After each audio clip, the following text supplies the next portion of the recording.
Okie dokie. This is a really simple, easy little recipe.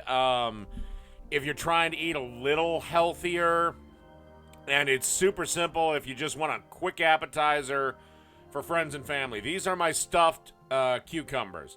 The stuffing is incredibly simple.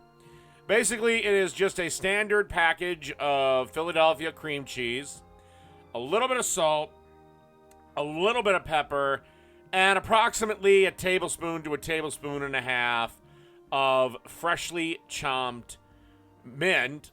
And you just mix all that up in your standard kitchen mixer or by hand, whichever.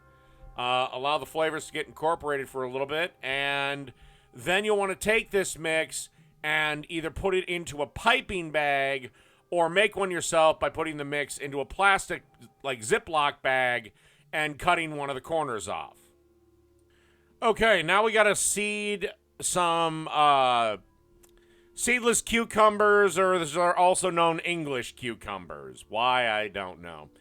Basically, you want to take a vegetable peeler and lightly skin them, leaving some of the streaks in there for effect.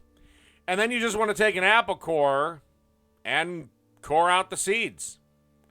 That's it. You will need to cut the cucumber into pieces. I kind of went with, 3 to 4 inch pieces.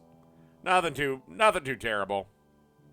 Okay, now it's time to pipe in the filling to our cored cucumbers. And a note here, do not put this cheese mix in the fridge. If it gets cold, it will get hard, and it will be dog shit as a filling.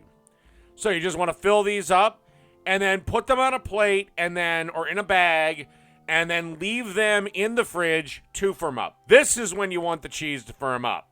So into the fridge for at least 1 hour.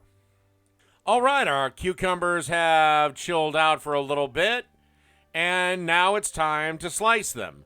I went with about a half an inch to a quarter inch pieces.